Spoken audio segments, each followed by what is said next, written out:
Hello everyone, welcome back again on this political science net achievers YouTube channel. आप सब लोगों का फिर से स्वागत करता हूं। आज हम एक नए वीडियो के साथ आए हैं पार्ट 8 लेके, जिसमें टॉप 20 क्वेश्चंस हम लेकर आए हैं। इससे पहले हमने 7 पार्ट हमने ऑलरेडी डिस्कस कर ली, जिसमें 20 क्वेश्चन हमने हर पार्ट में डिस्कस किए हुए हैं, ठीक है, जो कि आपके एग्ज़ाम के लिए बहुत ज़रूरी हो सकते हैं, मोस्ट एक्सपेक्टेड क्वेश्चन, ठीक है।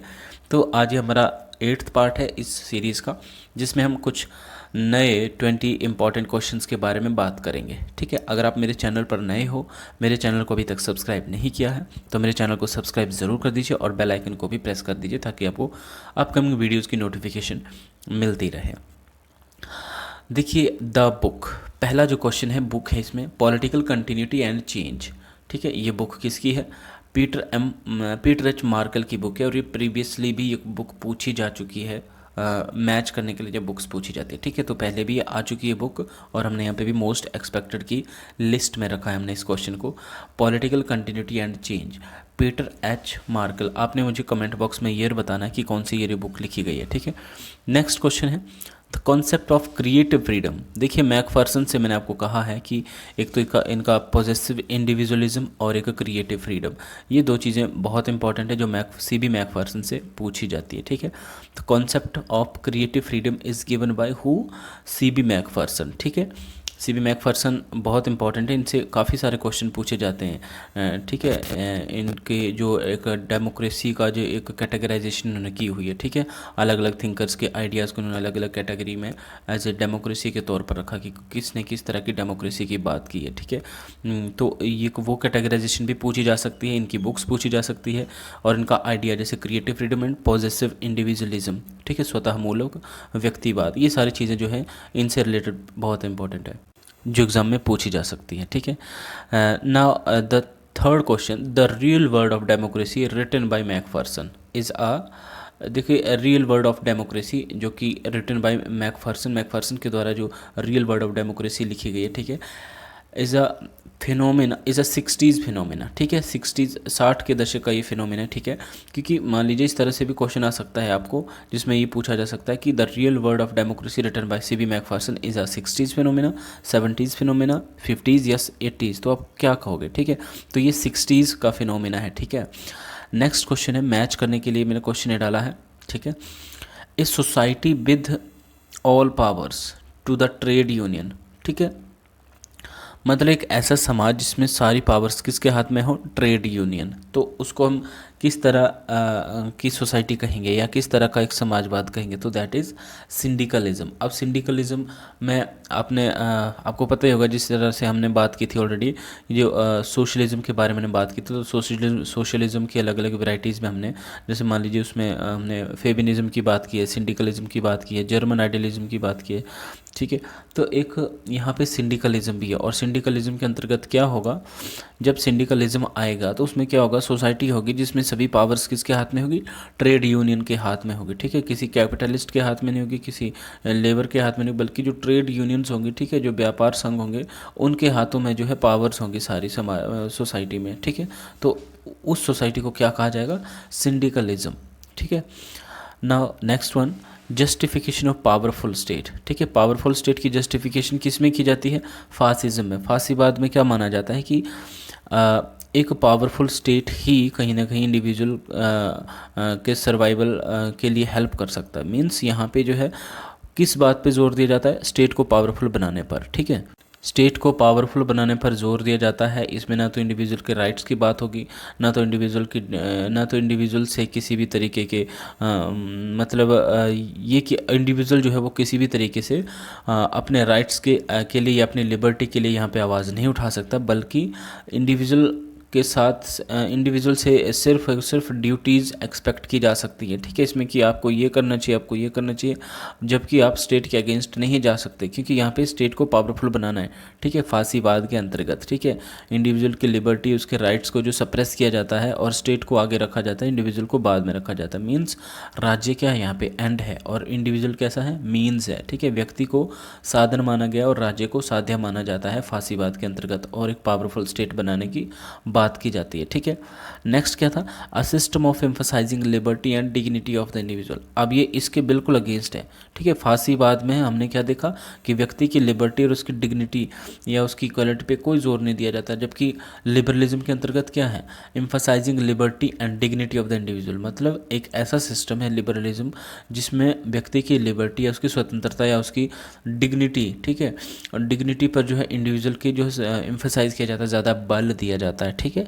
मतलब व्यक्ति की स्वतंत्रताओं को यहाँ पर आगे लेके चला जाता है, ठीक है, उसकी इक्वलिटी को। और कहीं ना कहीं यहाँ पे स्टेट को जो है मीन्स माना जाता है और व्यक्ति को जो है एंड माना जाता है, ठीक है। राज्य के माध्यम से व्यक्ति का कल्याण करना, ठीक है। ये सब चीज़ें कहाँ आती है, लिबरलिज्म के अंतर्गत। जबकि फासिज्म इसके बिल्कुल विपरीत है, यहाँ पे व्यक्ति को बाद में रखा जाता है लेकिन राज्य सर्वोपरि माना जाता है, ठीक है। नेक्स्ट है, who said Leninism is updated version of the Marxism as apply to the condition Russia, ठीक है। तो ये स्टॉलिन ने कहा है कि जो लेनिनिज्म है ये अपडेटेड वर्जन है किसका, मार्क्सवाद का, ठीक है, as apply to the condition Russia, ठीक है। तो स्टॉलिन की ये कोटेशन है, ये भी आपको याद रखनी है, ठीक है। नेक्स्ट भी बहुत इंपॉर्टेंट क्वेश्चन है जो पब्लिक अकाउंट कमेटी से लोक लेखा समिति। देखिए समितियां आपको याद करनी चाहिए क्योंकि यहाँ से आपको क्वेश्चन आते हैं, ठीक है। और खासकर पब्लिक अकाउंट कमेटी से ज़रूर क्वेश्चन पूछा जाता है, इसके मेंबर्स के बारे में क्वेश्चन पूछा जाता है, इसका काम क्या होता है वो क्वेश्चन पूछा जा सकता है। लेकिन यहाँ पे हमने ये क्वेश्चन डाला है कि इसका चेयरमैन कौन होता है, ठीक है। तो who is the chairman of the public account committee, तो member of the opposition party, ठीक है। विपक्षी दल का मेंबर जो है पब्लिक अकाउंट कमेटी का जो है ऑफिशियली चेयरमैन होता है, ठीक है। तो ये इंपॉर्टेंट क्वेश्चन है यहाँ पे। और आपने मुझे कमेंट बॉक्स में बताना है कि पब्लिक अकाउंट कमेटी में कितने मेंबर्स होते हैं, ठीक है। और थोड़ा सा हो सके तो ये भी बता दीजिएगा कि पब्लिक अकाउंट कमेटी का काम क्या होता है, ठीक है। नेक्स्ट क्वेश्चन है, who said opinion rules everything. Opinion rules everything की एक कोटेशन है, किसने दी है, नेपोलियन ने दी है, ठीक है। ओपिनियन रूल्स एवरीथिंग ये नेपोलियन ने कहा है। नेक्स्ट है, Marxist model of political development, ठीक है। देखिए पॉलिटिकल डेवलपमेंट का मार्क्सिस्ट मॉडल क्या है, ये मानता है replacement of a discredited capitalist system by a socialist system. यहाँ पे सीधे तौर पर ये बात की जा रही है पॉलिटिकल डेवलपमेंट के कॉन्सेप्ट में मार्क्सवाद ये मानता है जब आप रिप्लेसमेंट करेंगे डिस्क्रेडिटेड कैपिटलिस्ट सिस्टम की, ठीक है। एक ऐसे कैपिटलिस्ट सिस्टम की आप रिप्लेसमेंट करेंगे किसके साथ, सोशलिस्ट सिस्टम में। मतलब कैपिटलिस्ट सिस्टम में क्या था, जो आपके मीन्स ऑफ प्रोडक्शन थे, ठीक है, उस पे जो है कैपिटलिस्ट्स का जो है ऑनरशिप था, ठीक है, या प्राइवेट ऑनरशिप में थे आपके उत्पादन के साधन। लेकिन अगर आपको समाजवाद लाना है तो इस सिस्टम को, कैपिटलिस्ट सिस्टम को आपको रिप्लेस करना है और आपको इसके स्थान पर जो है समाजवादी व्यवस्था या सोशलिस्ट सिस्टम आपको लाना पड़ेगा, जिसमें आपके जो मीन्स ऑफ प्रोडक्शन होते हैं वो किसकी ऑनरशिप में होते हैं, पब्लिक ऑनरशिप में होते हैं, ठीक है, स्टेट के ऑनरशिप में होते हैं या पूरे समाज के ऑनरशिप में होते हैं, ठीक है। यहाँ पे ये सोशलिस्ट सिस्टम को लाना चाहते हैं किसकी जगह, कैपिटलिस्ट सिस्टम को। इसी को उन्होंने जो क्या कहा है, पॉलिटिकल डेवलपमेंट कहा है, ठीक है। According to Marxist model of political development आप कैपिटलिस्ट सिस्टम को रिप्लेस कीजिए सोशलिस्ट सिस्टम के साथ, तो आपकी पॉलिटिकल डेवलपमेंट हो जाएगी। नेक्स्ट क्वेश्चन है, who said a political party is a body of man united for, ठीक है। Political party is a body of man united for promoting the national interest on some particular principles in which they are agreed. ये देखिए Edmund Burke की ये quotation है political parties को लेकर, ठीक है, जिसमें ये कहा जा रहा है कि राजनीतिक दल क्या होते हैं, पॉलिटिकल पार्टी क्या होती है। पॉलिटिकल पार्टी एक ऐसी बॉडी होती है मैन की, ठीक है, जो यूनाइटेड होते हैं किस बात के लिए, प्रमोटिंग द नेशनल इंटरेस्ट, अपने राष्ट्रीय हित को प्रमोट करने के लिए यूनाइट होते हैं एक पर्टिकुलर पॉलिटिकल पार्टी के अंतर्गत, ठीक है, on the same particular principles in which they are agreed, ठीक है। ऐसे ऐसे प्रिंसिपल्स के ऊपर वो जो है एग्री होते हैं, ठीक है, जो सेम होते हैं, ठीक है, ऑन सम पर्टिकुलर प्रिंसिपल्स, कुछ विशेष उनके सिद्धांत होते हैं, ठीक है, जो जिनके ऊपर वो एग्री होते हैं, एक दूसरे से सहमत होते हैं, ठीक है। और उनका मुख्य काम क्या होता है, राष्ट्रीय हित को प्रमोट करना, नेशनल इंटरेस्ट को प्रमोट करना, ठीक है। उसके लिए वो एक यूनाइटेड बॉडी के तौर पर वो अपने आप को संगठित करते हैं, ठीक है। तो ये एडमंड बर्क ने ये डेफिनेशन दी है पॉलिटिकल पार्टी की, ठीक है। नेक्स्ट है the moderate state is a nation state. इस तरह से क्वेश्चन भी आ सकता है कि आपको मान लीजिए उन्होंने लिखा मॉडरेट स्टेट इज़ अ, और आपको ऑप्शन में बहुत सारे स्टेट दे दिए, ठीक है। तो जो डायरेक्ट इसका आंसर रहेगा वो नेशन स्टेट है। आज के टाइम का जो राज्य है वो कैसा है, वो राष्ट्र राज्य है, ठीक है। और नेशन स्टेट का जो कॉन्सेप्ट है वो वेस्टफेलिया की जब ट्रीटी हुई थी 1648 में, और ट्रीटी से भी आपको इंपॉर्टेंट क्वेश्चन पूछे जाते हैं, ठीक है। तो ये भी आ सकता है कि नेशन स्टेट का कॉन्सेप्ट किसके बाद कहाँ से डेवलप हुआ, ठीक है। तो वेस्टफेलिया की ट्रीटी 1648 में, ठीक है, जहाँ से एक वेलफेयर स्टेट की बात भी की गई है, तो वहाँ से नेशन स्टेट का कॉन्सेप्ट डेवलप हुआ है। और आधुनिक राज्य कैसा राज्य है, राष्ट्र राज्य है। अपने ये चीज़ याद रखनी है। नेक्स्ट है who opposed the political right of civil servants in India. ये तो आपको पता है कि भारत में जो है सिविल सर्वेंट्स होते हैं उनको जो है पॉलिटिकल राइट से वंचित रखा जा सकता है। और किसने इसको अपोज किया है, ठीक है। सिविल सर्वेंट्स को जो है इंडिया में राजनीतिक अधिकारों से किसने वंचित रखने की बात की है, किसने उनके अधिकारों को अपोज किया है, उनका विरोध किया है। तो एक आपका सेकंड पे कमीशन हो गया, और दूसरा आपका कमिटी ऑन पेटिशन 1973, ठीक है। ये दो चीज़ें हैं जिन्होंने जो क्या किया है, अपोज किया है political rights of civil servants in India. तो ये चीज़ भी आपने याद रखनी है। हो सकता है आपने पढ़ी हो तो आपकी एक रिवीजन हो जाएगी, ठीक है। नेक्स्ट हम इंपॉर्टेंट क्वेश्चन देखते हैं। नेक्स्ट जो क्वेश्चन है that who is the author of the book, ठीक है। यहाँ पे बुक है political order in changing society. ये बुक भी बहुत बार पूछी जा चुकी है, और आपने मुझे ईयर बताना है कि ये किस ईयर ये बुक लिखी गई है। बुक है ये एसपी हंटिंगटन की, ठीक है। एसपी हंटिंगटन की बुक है political order in changing society. और एसपी हंटिंगटन से बहुत इंपॉर्टेंट क्वेश्चन पूछे जाते हैं। जो एक उनकी बुक है क्लैश ऑफ सिविलाइजेशन है, ठीक है, जो किसके अगेंस्ट लिखी गई थी। ये फ्रांसिस फुकुयामा की जो end of history and last man book आई थी उसके अगेंस्ट ये बुक लिखी गई थी, क्लैश ऑफ सिविलाइजेशन। सॉरी यहाँ पे मैंने मेंशन की है, लेकिन मैं आपको ऐसे ही बता रहा हूँ क्लैश ऑफ सिविलाइजेशन, क्योंकि वो बुक भी बहुत बार पूछी जाती है, ठीक है। Political order, political development and political decay, ये बुक भी इनकी पूछी जाती है, ठीक है। और यहाँ पे political order in changing society. तो आपने मुझे कमेंट बॉक्स में इसका ईयर बताना है कि ये बुक कब लिखी गई है, ठीक है, एसपी हंटिंगटन के द्वारा। जो नेक्स्ट क्वेश्चन है that which countries political party system has been described as empty bottle by Bryce, America. तो ये आपने याद रखना कि ब्राइस के द्वारा किस देश की पॉलिटिकल पार्टी सिस्टम को जो है किस तरीके से डिस्क्राइब किया गया है, एम्प्टी बॉटल, खाली बोटल्स की तरह है कहीं किसी देश की पॉलिटिकल पार्टीज। ये ब्राइस ने इस तरह से ये यूज़ किया है वर्ड एम्प्टी बॉटल, कहाँ की पॉलिटिकल पार्टीज़ के लिए, अमेरिका की, ठीक है। यूएसए, अब आपको मुझे कमेंट बॉक्स में बताना कि यूएसए में कौन सी पॉलिटिकल पार्टीज़ हैं, ठीक है। दो पॉलिटिकल पार्टीज़ है वहाँ पे, टू पार्टी सिस्टम है। और कौन कौन सी पार्टीज़ हैं, और इन पार्टीज़ को जो है ब्राइस ने क्या क्या कहकर डिस्क्राइब किया है, एम्प्टी बॉटल, ठीक है, खाली बोतल। देखिए कितनी यूनिक एंड इंपॉर्टेंट कोटेशन है। तो इस तरह से भी क्वेश्चन आ जाता है, ठीक है। तो आपने मुझे कमेंट बॉक्स में बताना है कि कौन कौन सी पॉलिटिकल पार्टीज़ है अमेरिका में जिनको जो है एम्प्टी बॉटल कहा है ब्राइस ने। नेक्स्ट क्वेश्चन है in democracy source of authority is vested in, किसके हाथों में रहता है डेमोक्रेसी के अंतर्गत।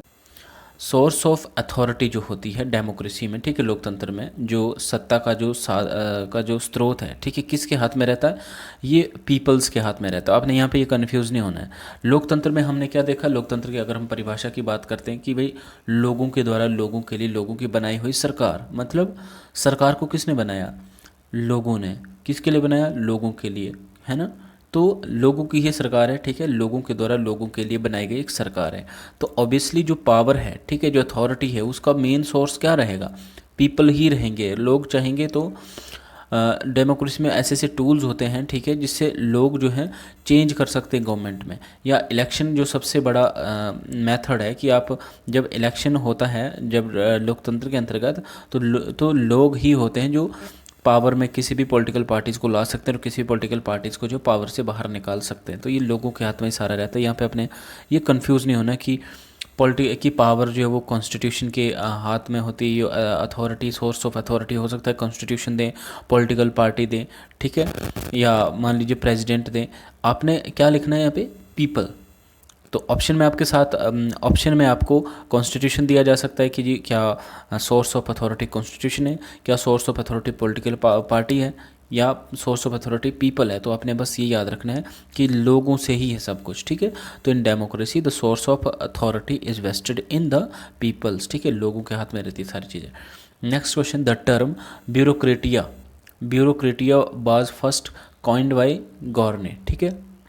ये आपने याद रखना है क्योंकि ये प्रीवियसली भी ये क्वेश्चन पूछा गया कि ब्यूरोक्रेसी शब्द या ब्यूरोक्रेटिया शब्द को जो पहली बार किसने कॉइन किया था, ये गॉर्ने ने किया है, ठीक है। Now the next question, the caucus और कमिटी टाइप पार्टी जो होती है ना, देयर स्मॉल मेंबरशिप, यहाँ पे मेंबरशिप की बात की जा रही है, पार्टीज़ भी अलग अलग तरह की होती हैं, ठीक है। तो यहाँ पे कॉकस दल की बात की जा रही है। कमेटी टाइप जो पॉलिटिकल पार्टीज होती है उनकी मेंबरशिप कैसी होती है, मान लीजिए ऑप्शन में आपके पास है लार्ज मेंबरशिप होती है, स्मॉल मेंबरशिप होती है, या किस तरह की, या तो आपने ये याद रखना है कि जो कॉकस और कमेटी टाइप जो पॉलिटिकल पार्टीज़ होती है उसमें बहुत कम लोगों की मेंबरशिप रहती है, या स्मॉल मेंबरशिप होती है, मतलब बहुत कम मेंबर होते हैं उस तरह की पॉलिटिकल उस तरह की पार्टी में, ठीक है। तो ये सारे इंपॉर्टेंट क्वेश्चन हैं और आपको इस तरह से याद रखने पड़ेंगे, ठीक है। नेक्स्ट क्वेश्चन देखते हैं। नेक्स्ट क्वेश्चन है, to whom bureaucracy is an administration of appointed officials, ठीक है। यहाँ पे ब्यूरोक्रेसी को डिफाइन करने की बात की गई है, ठीक है, मैक्स वेबर के द्वारा, ठीक है। तो मैक्स वेबर क्या कहते हैं, ब्यूरोक्रेसी क्या है, it's the administration of appointed officials, ठीक है। कुछ एक ऑफिशियल्स को जैसे आप अपॉइंट करते हो, उनके द्वारा जब एडमिनिस्ट्रेशन को रेगुलेट किया जाता है या एडमिनिस्ट्रेशन प्रशासन को जो है संचालित किया जाता है, तो ये क्या है, यही ब्यूरोक्रेसी है, ठीक है। Bureaucracy is an administration of appointed officials, appointed officials का प्रशासन ही क्या है, नौकरशाही है ब्यूरोक्रेसी। तो मैक्स वेबर ने ये बात कही है। और आगे ब्यूरोक्रेसी के टाइप्स भी हम आगे डिटेल में डिस्कस करेंगे नेक्स्ट आगे आने वाले वीडियोज़ में, जिसमें मैक्स वेबर ने या आपके यस मैक्स वेबर ने किस किस तरीके से ब्यूरोक्रेसी को डिफाइन करने की कोशिश की है, ठीक है। नेक्स्ट है यस गार्डियन ब्यूरोक्रेसी। तो गार्डियन ब्यूरोक्रेसी का यहाँ पे एग्जांपल, यहाँ पे ये सारे ब्यूरोक्रेसी के टाइप्स ही हैं, ठीक है। गार्डियन ब्यूरोक्रेसी है, कास्ट ब्यूरोक्रेसी है, patronage bureaucracy and merit bureaucracy है, ठीक है। तो यहाँ पे ये अलग अलग तरीके की ब्यूरोक्रेसीज दी है और इसके सामने कंट्रीज़ के नाम है, ठीक है, कि किस कंट्री में जो है इस तरह की ब्यूरोक्रेसी पाई जाती थी या पाई जाती है। तो गार्डियन ब्यूरोक्रेसी ये चाइना बिफोर 900, ठीक है, 900 AD से पहले जो चाइना में जो है कौन सी ब्यूरोक्रेसी जो एग्जिस्ट में थी, वो थी गार्डियन ब्यूरोक्रेसी, ठीक है। कास्ट ब्यूरोक्रेसी मतलब कास्ट बेस पर ब्यूरोक्रेसी में लोगों को मतलब अपने अपने लोगों को ब्यूरोक्रेसी में जो है कहीं ना कहीं सिलेक्ट करना, ठीक है।